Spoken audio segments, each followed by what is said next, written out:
Fala galera, uma boa tarde para você. Está começando ao vivaço o programa Hora do Esporte aqui na tela da TV Câmara de São José dos Campos. Estamos chegando nesta quarta-feira até as 3 da tarde, trazendo as principais informações do esporte aqui da nossa cidade. E aqui comigo ele, jornalista, repórter esportivo, o amigão da galera, o nosso querido Bruno Castilho. Tudo bem, Brunão? Boa tarde. Boa tarde, Vieira. Boa tarde a você aí de casa. Como sempre, é um prazer inenarrável estar em mais um Hora do Esporte neste meio de semana que se inicia. Muito bem, e aqui com a gente também o nosso intérprete de Libras, o nosso querido Luiz Fernando, o papai do Lorenzo, que é o mascotinho do Hora do Esporte. Luizão, aquele nosso soquinho maroto de toda segunda, quarta e sexta, sempre levando o Luizão, sempre levando a informação para a comunidade surda que acompanha o nosso Hora, tá certo? E olha só, a gente começa o programa de hoje falando de patinação. A atleta de São José dos Campos, a Mariana Mirelli, vai representar o Brasil no Mundial da Itália, com grandes chances de trazer conquistas importantes para a nossa cidade e também para o nosso Brasilzão. Acompanhe aí a reportagem produzida pelo João Delfino, na voz de Vanessa Nascimento, e as imagens do topzera, o Ralf Siqueira. Solta, Matheus!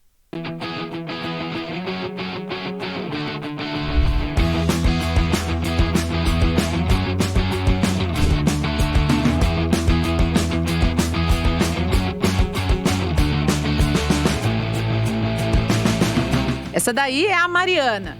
Nós já mostramos ela aqui no Hora do Esporte em 2022. Você se lembra? Bom, se você não viu, a gente te relembra rapidinho. Ela começou a patinar aos 7 anos, depois de um empurrãozinho do pai, que aliás é o técnico dela. Não demorou muito para Mari chamar a atenção da seleção brasileira. Eu, meus pais e uns amigos nossos no Parque Ibirapuera, a gente foi lá andar de patins, skate, e aí tinha gente da seleção brasileira lá, e aí meu pai falou para eu andar junto com eles, aí eu comecei a andar lá, e aí o atleta principal dos homens, ele foi falar, que é o Max, ele, nossa, ela anda muito bem, quem que é o pai dessa menina? Aí meu pai, ai, sou eu. Aí ele falou, nossa, ela anda muito bem, aí chamou o técnico da seleção, e aí ele falou pra eu fazer umas manobras, eu fui fazendo umas manobras lá. Ele fez um convite pra eu entrar na seleção brasileira, e aí eu aceitei. Quando falamos com ela pela primeira vez, ela tinha 11 anos e já era um dos destaques do patins brasileiro. Hoje, aos 13, ela é nada mais, nada menos do que a principal mulher da América do Sul na modalidade freestyle slalom. No ranking, ela é a primeira do ranking nacional e tecnicamente também, assim, de nível internacional, assim, hoje ela é a primeira mulher do Brasil. Então, assim, hoje ela é a principal mulher, apesar de ter 13 anos de idade só. Então, assim, a seleção tem ela como uma prodígio. E, assim, esse convite veio na época por causa disso, eles enxergaram nela, assim, uma prodígio nessa modalidade. Mesmo tão jovem, são várias conquistas nacionais e internacionais. Eu já melhorei bastante o meu nível, aí hoje eu sou 16 vezes campeã nacional e sou 2 vezes campeã sul-americana. E a novidade é que a Mariana vai disputar o segundo Mundial da carreira, que será realizado em Roma, na Itália, entre os dias 6 e 22 de setembro. Um evento que tem um peso muito grande e pode até colocar o patins nas Olimpíadas. Eu espero que meu esporte entre nas Olimpíadas para que o meu esporte vai ser mais conhecido, né? E porque esse esporte é muito legal, e aí vai ter mais gente competindo, vai ter mais pessoas. Expectativa altíssima, porque eles estão prometendo o maior evento até hoje, né? Esse campeonato pela AWS. Então vai estar o skate, o patins e o patinete lá. São 30 modalidades entre rodas, então é a competição mais importante do mundo sobre rodas. Abaixo da Olimpíadas é a mais importante, né? Então, como o skate já entrou para a Olimpíadas, a expectativa também é que essa modalidade entre para 2028, não só essa como outras. No Mundial, a Mari vai disputar as modalidades Classic e Batalha. A preparação continua e os últimos detalhes estão sendo ajustados por ela e pelo pai treinador. Ela vai competir as duas modalidades, e hoje ela é primeira do ranking nacional nas duas modalidades. Então, assim, a gente está preparando, né, assim, manobras novas, com nível mais alto, porque a gente não sabe direito o que vai encontrar lá. Tento treinar bastante, estou fazendo meu Classic novo com manobras novas para aumentar o nível da pontuação. E na batalha também estou fazendo manobras novas, fazendo um combo de pontas, essas coisas. A viagem já é amanhã e a estreia é na próxima terça-feira. Agora é hora da Mariana colocar em prática tudo o que sabe. A expectativa é grande e a ansiedade também. Também foi aprendendo essa relação, sabe, de separar ali na hora do treino o pai e o treinador, mas na hora da competição, aí o pai abaixa, eu fico nervoso pra caramba, assim, eu fico muito nervoso na hora da competição. Vai ser a maior competição de rodas do mundo, vai ser 12 mil atletas com mais de 100 países lá. Eu estou bastante animada, mas eu espero que eu consiga entrar no pódio pelo menos. Porque eu vou competir com gente bem mais velha que eu, né? Com gente de fora que são bem fortes, com gente de 17, 18 anos. Mas espero que eu consiga uma medalha.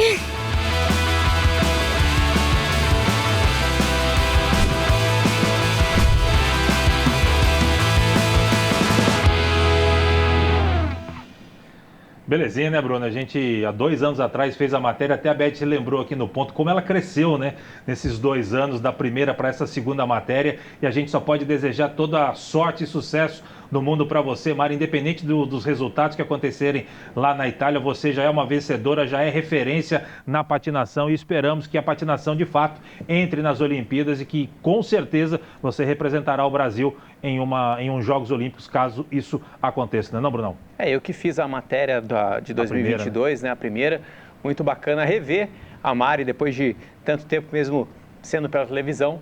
E boa sorte para ela nessa e nas próximas competições aí. Espero mesmo que o patins, a patinação, tanto inline, em rampa, quanto a artística vire esporte olímpico, para que ela seja como a Larissa Leal a Raíssa Leal para o skate, e que ela seja também para a patinação artística.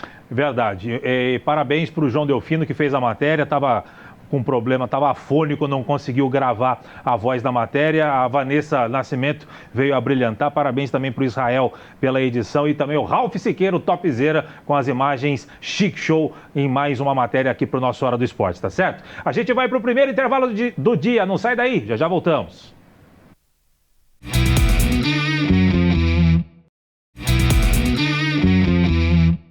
Muito bem, estamos de volta com a Hora do Esporte para falar de basquete. A Liga Nacional divulgou as primeiras rodadas do NBB 16 e também a Federação Paulista divulgou as datas e os confrontos da fase de realinhamento do Campeonato Paulista. Já tem jogo amanhã fora de casa contra o Mogi. O nosso repórter, o Paulo Ricardo, conversou com o técnico do São José, o Regis Marrelli, e falou sobre tudo isso e ainda falou sobre possíveis reforços para a equipe. As imagens são de novo dele, do topzera, Ralf Siqueira. Solta, Matheus. Olá, Vieira, boa tarde a todos que acompanham o Hora do Esporte. Verdade, uma nova fase de realinhamento começa agora para o São José Basquetebol, que vai em busca da vaga para os playoffs. E quem vai falar sobre isso com a gente é o Regis Marrelli, técnico do São José Basquetebol. Regis, uma boa tarde. Bom, expectativa para essa fase de realinhamento agora, jogo contra o Mogi. Bem, boa tarde a todos, boa tarde ao Vieira, meu amigo Vieira, né? Cara, é mais uma fase do campeonato, são mais jogos preparatórios, é mais momento para a equipe crescer, recuperar os jogadores machucados, né? Eu acho que a gente, principalmente em casa, tem feito bons jogos, apesar da derrota do São Paulo. A gente estava brincando aqui ainda, a bola que eu assisti no outro dia o lance, né? O Vitor acabou errando a bola sozinho, que se a gente faz aquela bola, a gente estaria no outro grupo. Mas nesse momento realmente o importante é evoluir, os moleques estão melhorando bastante, estão crescendo. E a hora que voltar os machucados, eu acho que o time vai ficar legal, né? Para a NBB a gente deve trazer alguns reforços, então eu acho que as coisas estão indo no caminho certo. E justamente, né, sobre esses jogadores que estavam machucados, eles ainda permanecem no departamento médico? O Léo tem grande chance de jogar amanhã, alguns minutos, não 100%, né? Na verdade, o certo seria 4 semanas e ele está há 2 semanas parado, né? Então ele sente um pouquinho de dor, mas ele vai, sacrifício entre aspas, né? Alguns minutos e vai estar jogando. O Douglas, como é uma coisa muscular, aí demora mais um tempo, eu acho que mais umas 2 semanas aí ele vai estar fora. E com esses possíveis desfalques, né? qual que é a expectativa para esse jogo contra o Mogi? Vocês já jogaram contra eles, ganharam, e agora nessa nova fase de realinhamento que tecnicamente, taticamente, São José deve utilizar? Na verdade o Mogi lá é muito complicado, eles são um time jovem, um time muito brigador, né? É um time que bate entre aspas, né? Joga uma defesa forte, né? E a gente tem que ser inteligente. Esses jogos, aqueles jogos que fora de casa você pode jogar bem ou mal, mas precisa ganhar. O que não aconteceu com o Osasco, a gente perdeu de 1 ponto, né? Então esses jogos realmente importante é ganhar, é buscar a vitória, né? E vamos brigar muito por isso. E falando agora sobre NBB, foi definido também já os jogos, né, os confrontos. Qual que está a expectativa também para o NBB e a importância, né, de justamente você utilizar essa garotada agora para poder encorpar o time e chegar forte no NBB também?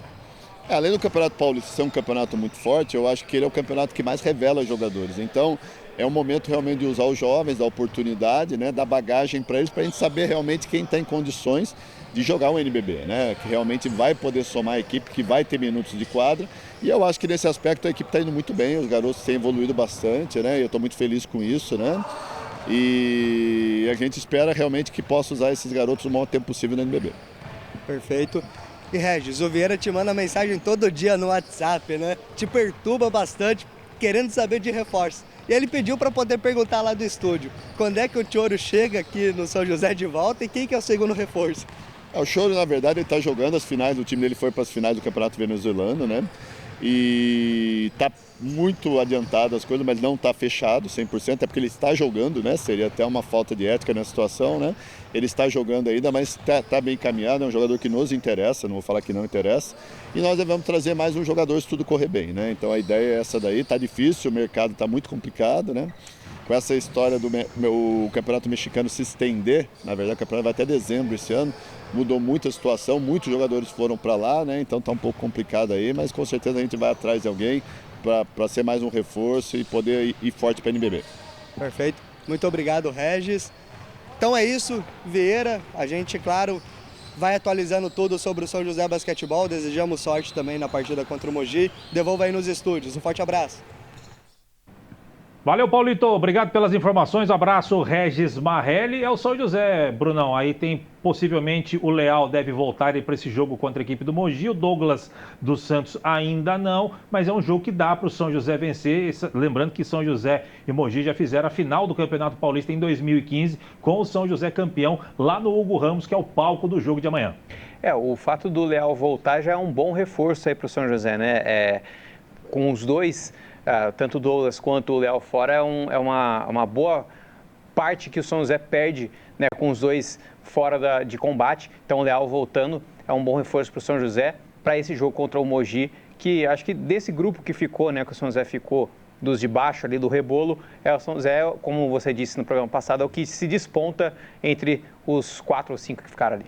É verdade. Matheus, coloca pra gente aqui, só pra gente ter a noção, como é que ficaram a divisão dos grupos, que na verdade é a classificação, só que dividida em 2 grupos. Do 1º ao 5º lugar, Pinheiros, Franca, São Paulo, Corinthians e Paulistano ficam no grupo A. No grupo B ficam Osasco, São José, Bauru, Mogi e Liga Sorocabana. E olha só o detalhe, no grupo B, na classificação geral, o São José ficou na frente do Osasco, ficou na 6ª posição. Só que aqui dentro desse grupo, no confronto direto, como o São José perdeu pro Osasco, o Osasco fica na frente do São José. Olha que curioso, se terminasse hoje, o Osasco seria o primeiro do grupo B, o São José seria o segundo. Mas claro, eles vão voltar a jogar agora, inclusive São José e Osasco será aqui em São José, o São José vencendo e dependendo de quanto for o placar, o São José ficará à frente do Osasco. Esta é a configuração dos 2 grupos. Vamos ver os jogos do São José na fase de realinhamento do campeonato? Olha só, começa amanhã, fora de casa, o São José enfrenta o Mogi, no sábado vai até Votorantim para enfrentar a equipe da Liga Sorocabana, no dia 14 e 17 recebe o Osasco e o Bauru. Lembrando, os 3 primeiros dentro do grupo do São José avançam para a fase de playoffs. O Paulo falou também ali na matéria sobre o NBB. São José já conheceu pelo menos os 5 primeiros jogos do NBB. O Matheus vai colocar para a gente agora o caminho do São José. Começa no dia 12 de outubro, 3 jogos seguidos em casa, Botafogo, Vasco e Flamengo. Vem aí um campeonato carioca aí para o São José nas primeiras 3 rodadas do NBB. Depois o São José sai no dia 21 para enfrentar o Minas Palmeiras, 23 enfrenta o Brasília. É o São José já sabendo aí pelo menos o início do caminho no NBB 16, Brunão. Legal que essa sequência de Campeonato Carioca o São José fez no ano passado, na temporada passada, vencendo em casa os 3 jogos contra os cariocas. Contra o Botafogo, eu acredito que, eu não sei como que o Botafogo está da temporada passada para cá, mas na temporada passada estava com um time mais fraco dos 3 cariocas. Então o São José, teoricamente, tem mais chance de vencer o Botafogo, o Vasco e o Flamengo já é um pouco mais difícil. Então, mas é importante o São José começar com dos 3, pelo menos 2 vitórias aí, é importante. Flamengo que é 7 vezes campeão do NBB e está se reforçando. O time lá chega a quase 2 milhões mensais a folha de pagamento do Flamengo. É um absurdo lá os valores do Flamengo, tá certo?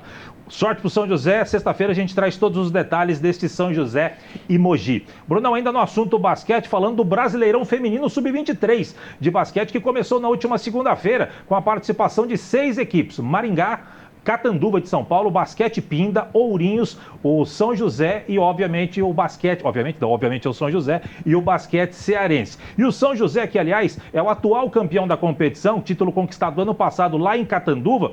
O São José agora, na primeira etapa do torneio, essa primeira etapa do torneio é classificatória e os jogos começaram na segunda-feira e vão até domingo, no dia 8. Os times se enfrentam nessa primeira fase, todo mundo contra todo mundo em turno único. Os 4 primeiros avançam para o Final Four entre os dias 27 de novembro e 1º de dezembro, sendo que a sede deste Final Four vai depender aí da classificação da primeira fase, onde o melhor time com a melhor campanha poderá sediar a fase final. Ou seja, se o São José for campeão aí da primeira fase, pode sediar o Final Four. O Brasileirão Feminino Sub-23 está na sua 4ª temporada. O Sport Recife foi o primeiro campeão, depois o Foz Basquete e, por último, o atual campeão é o São José Basquetebol. Vamos dar uma olhadinha aqui nos jogos, que já tiveram 2 jogos. São José começou perdendo para o Maringá, todos os jogos sendo lá em Ourinhos.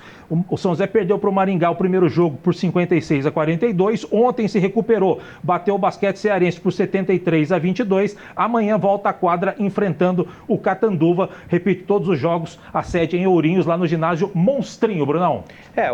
Uma derrota parelha ali, né, no placar. A vitória que conseguiu com uma margem grande de pontos, acho que dá para, pelo menos, contra a Pinda, São José favorito. Então, aos poucos, step by step, São José vai em busca de passar para a próxima fase. Pois é, e o basquete feminino jogando sub-20, jogando adulto, agora jogando sub-23 e muitas dessas atletas jogam as 3 categorias. Então arrebenta a mulherada lá, mas é o que tem jogo para jogar, entra em quadra e vamos embora, né? E vamos torcer para o São José buscar o bicampeonato aí e quem sabe trazer o Final Four para São José, vai ser muito bacana se isso acontecer, tá certo? A gente vai para o último intervalo do dia, não sai daí, tem matéria interessantíssima feita pelo Brunão, você vai conhecer uma modalidade muito bacana depois do intervalo. Não sai daí, já voltamos.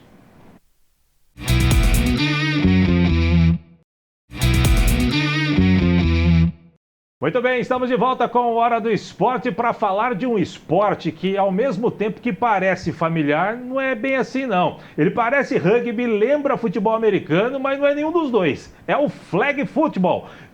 E São José dos Campos tem um time com várias categorias e com atletas de destaque nacional. O Brunão foi conhecer o time joseense dos Tribais e te mostrar as peculiaridades da modalidade. As imagens são do DJ Helder Soares. Solta, Matheus.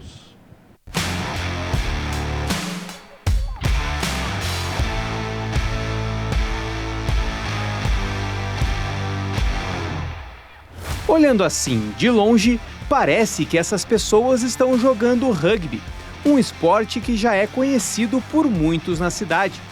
Mas apesar de a bola também ser oval, a modalidade aqui é outra, o futebol americano. Só que é um futebol americano um pouco diferente.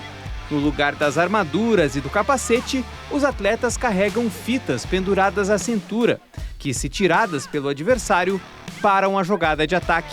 A maior diferença é a questão de equipamentos, que acho que é o que mais chama a atenção. No futebol americano você tem que ter todo um equipamento, capacete, os pads que a gente fala. E também a quantidade de jogadores em campo, né? No futebol americano a gente tem 11 contra 11 e no flag a gente tem 5 contra 5. É um jogo muito mais de habilidade, né? Como você não tem um equipamento, você não tem essa questão da fisicalidade. O flag você tem mais a técnica. Você não pode derrubar o jogador, você tem que tirar a flag. Então você tem uma forma muito mais divertida, corrida, técnica, inteligência, tentar pensar, planejar jogadas para fazer. E apesar de o flag football ser ainda uma novidade para o grande público, São José dos Campos tem 2 representantes da cidade na seleção brasileira. Um deles é o Joca e o outro é o João Vitor, que atua como fisioterapeuta. Hoje o Brasil no mundo do flag, ele tá competitivo, os atletas treinam na medida do possível, mas eu acredito que o Brasil tá engatinhando, mas de uma forma bem rápida para chegar lá. O flag football é uma das novidades do programa olímpico dos Jogos de 2028 em Los Angeles. E em São José, além dos representantes na seleção brasileira, existe também uma escolinha e um time de categorias de base, o primeiro no Vale do Paraíba. Os tribais foram criados no ano passado por uma iniciativa do Luan, que começou o trabalho em uma escola e hoje conta com cerca de 120 crianças e jovens de 5 a 14 anos. O principal motivo é gerar essa transformação dentro das crianças. A gente quer, obviamente, gerar grandes atletas, mas principalmente grandes pessoas, grandes humanos que vão um dia mudar a nossa sociedade, mudar o nosso Brasil. E no que depender nas categorias de base daqui de São José dos Campos, o Brasil vai estar bem servido de jogadores de flag no futuro. Isso porque os tribais foram campeões brasileiros na categoria sub-14 no início de setembro, com direito até a melhor jogador do campeonato. O Murilo foi eleito o MVP da competição. Com apenas 11 anos, ele começou a jogar flag no ano passado e hoje comemora as primeiras conquistas como jogador dos tribais. Eu fico muito feliz, né? Porque eu me esforcei muito aqui e toda a nossa equipe se esforçou muito aqui dentro de campo para conseguir uma colocação boa. E na hora que eu vi meu nome, chamando meu nome de MVP do campeonato, eu fiquei muito feliz, abracei meus colegas de equipe. O time campeão, aliás, não conta apenas com a força dos meninos. As meninas também são peça fundamental nessa equipe. Como ainda não existem times inteiramente femininos da categoria, os campeonatos são de equipes mistas. E a Rebeca é um dos destaques da equipe joseense. É legal até, jogar, entrosando e tal, da gente conseguir ter um jogo, né? Mais pra frente, eu espero que esteja, né, assim, tenha um time feminino, sim, pra poder jogar e me destacar mais, né?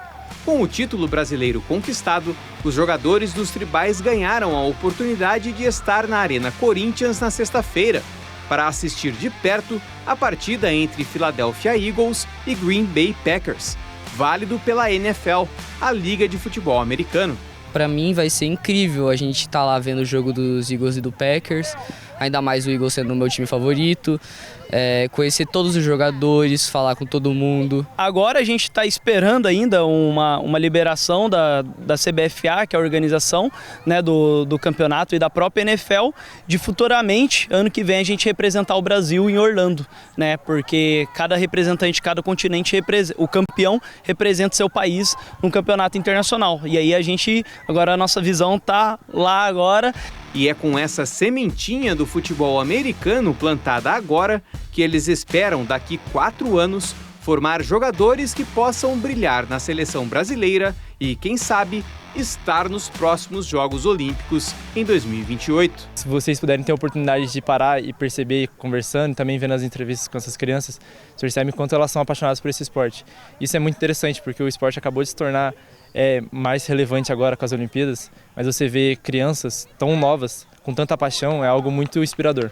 A nossa visão futura, com certeza, é muito grande. Com certeza, ver um dos nossos meninos, futuro atletas olímpicos, e é isso que a gente torce, treina muito e trabalha muito com eles para que a gente possa ver um desses roxinhos aqui nas Olimpíadas em 2028, representando o nosso Brasil.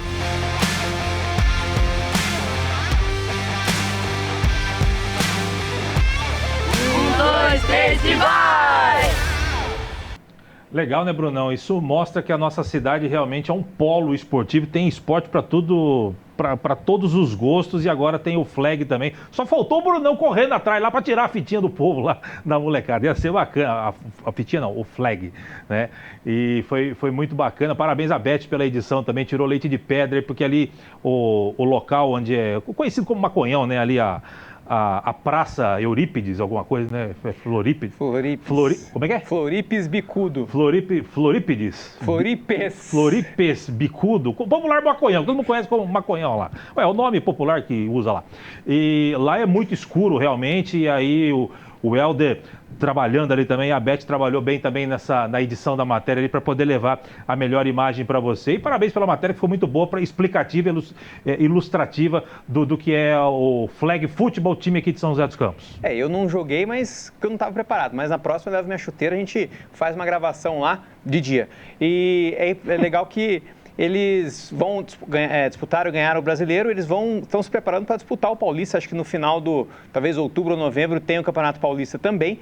E legal que os tribais, parece que já tem, em Taubaté vai abrir uma outra unidade também, eles estão vendo de abrir, então vai expandir esse trabalho de categorias de base para o Flag Football. Maravilha, parabéns rapaziada, o idealizador, a molecada que está participando, muito bacana o projeto, sucesso para vocês, sempre vocês terão espaço também aqui no nosso Hora do Esporte, tá certo? Brunão, para a gente fechar o programa de hoje, olha só que bacana, ontem o Brasil, e por que não dizer São José dos Campos, conquistou 3 medalhas nas Paralimpíadas de Paris com atletas do Instituto Athlon. A Rayane Soares conquistou medalha de prata com quebra de recorde sul-americano nos 100 metros rasos na classe T13. A Lorena Espolador e seu guia Renato Benhur conquistaram o bronze nos 100 metros rasos na classe T11. E o Matheus Evangelista conquistou bronze no salto em distância na classe T37. Com isso, somada à conquista do ouro de Ricardo Mendonça nos 100 metros rasos da classe T37, os integrantes do time Athlon